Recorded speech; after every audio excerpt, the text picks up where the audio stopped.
Hey everyone, how's it going? This is Jeremy aka Zarjarambe back again with another video on Dragon Ball Z Dokkan Battle.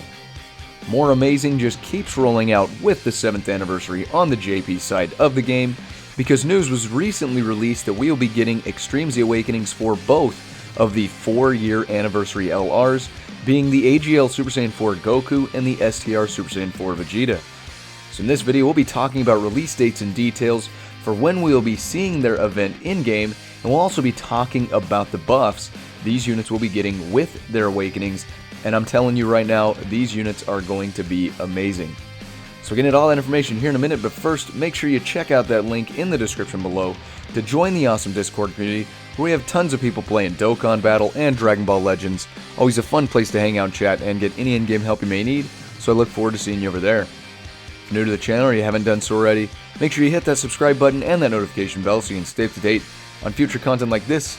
Make sure to drop a like on the video if you find any useful information, and comment down below if you have any questions or comments. So let's go ahead and hop over to the Dokkan Wiki. We're going to start out with the AGL Super Saiyan 4 Goku.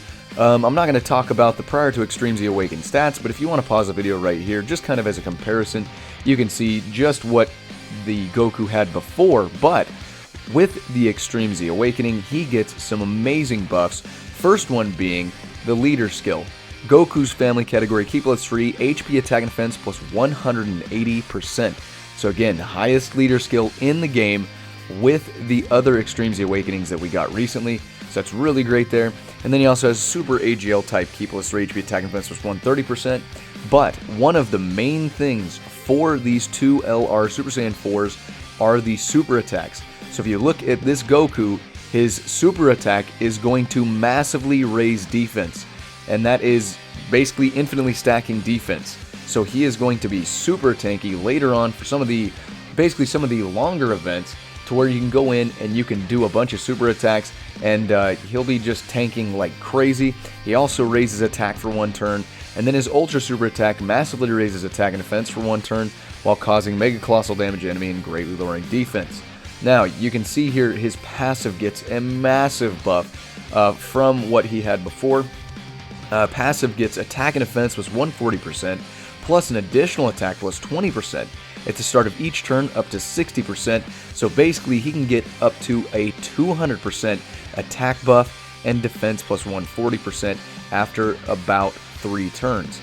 Plus, he gets an additional Ki plus 2 per rainbow or AGL Ki Str obtained, which was already a thing that he had before, but now he gets an additional Ki plus 1 per Ki type obtained, which is excluding AGL. So he's going to be getting super attacks off left and right, because any type of Ki Sphere he gets, he's going to be getting at least 2 Ki, and then Rainbow and AGL Ki Spheres are going to be giving him 3 or 4 respectively. So really good stuff there. He also has that medium chance again, which is a 30% chance of evading enemy super attack and countering with tremendous power.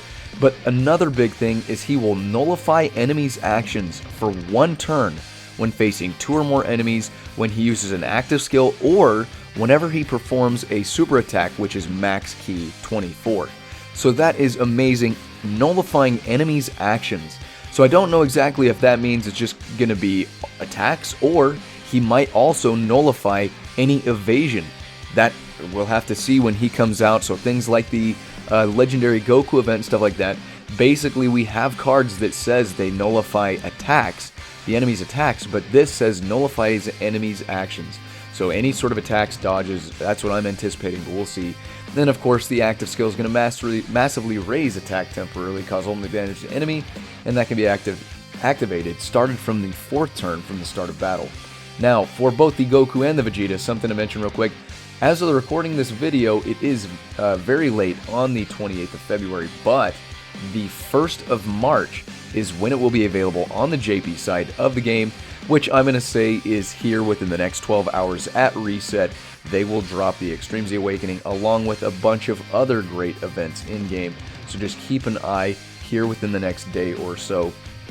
We should be seeing these Extreme Z Awakenings coming to the JP side. So, with that being said, here is the Vegeta, also getting some amazing buffs as well. You can see these prior to Extreme Z Awakened stats. But now, Extreme Z Awakened stats, again, leader skill is going to be a 180% for Vegeta's family, or 130% for Super Strength type units.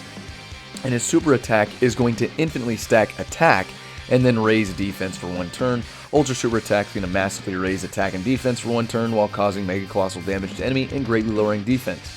Again, the passive skill gets some amazing buffs: attack and defense plus 140% plus an additional attack plus 10% and defense plus 20% at the start of each turn, up to 30% for attack and up to 60% for defense.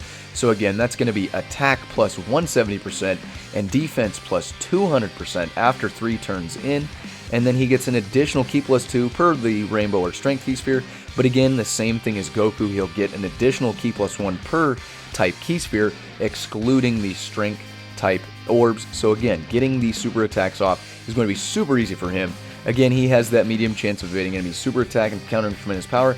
And again, he is also going to nullify enemies' actions for 1 turn when facing 2 or more enemies when using his active skill, or whenever he performs a maxed out super attack, which is Ki 24. And again, the active skill massively raises attack temporarily, and that again can be activated,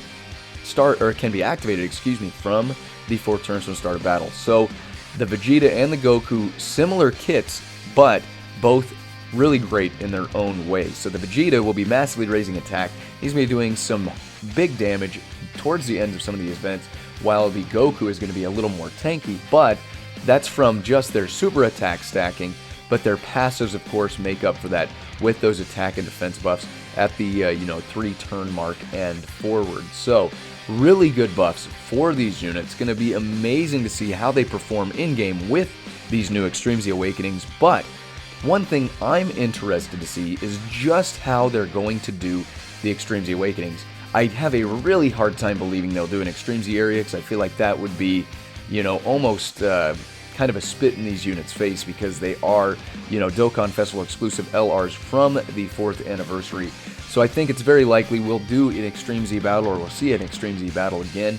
But I'm curious to see how they're going to do it, because if we look at let's take the Strength Super Saiyan 4 Goku and the AGL Super Saiyan 4 Vegeta, for example, they usually do the Destined Rival Saga Extreme Z battles for Goku and Vegeta units, where you can get the medals for both of the units in the one Extreme Z battle through the 30 stages, just like normal Extreme Z battles. However, this being LR units, because of course this is how they do any of the Goku Vegeta units that are, they do the 2 awakenings at the same time.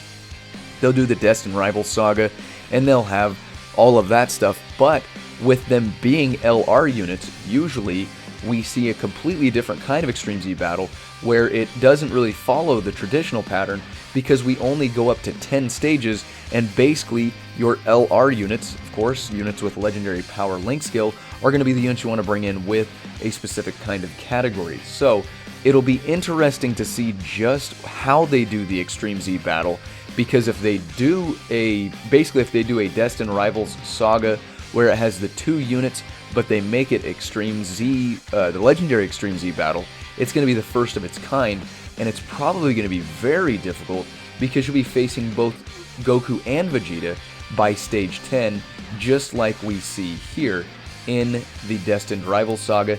So I do anticipate it's probably going to be fairly difficult, but again, these Extreme Z Awakenings are going to be worth it. As for the actual the category being effective, it's hard to say. It might be GT heroes, it might be GT bosses, it might be something completely different, but we'll just have to see when we get more info here within the next day or so. And again, 1 March 2022, I'd say within the next 12 hours or so, we'll be seeing some more info on this, and we'll be able to get the Extreme Z Awakening medals for these amazing units. That's everything I've got for the video today. Hopefully you found some useful information. Hopefully you liked the video. If you did, make sure you drop a like on the video today. And again, comment down below if you have any questions or comments, and let me know what you think we're going to be seeing for effective categories and some other things for the event. But again, make sure you're checking out that link in the description below to join the awesome Discord community. Hit the subscribe button and the notification bell so you can stay up to date on future content like this. And as always, I appreciate each and every one of you guys coming by and checking out the video today. We'll catch you on the next one. Signing out.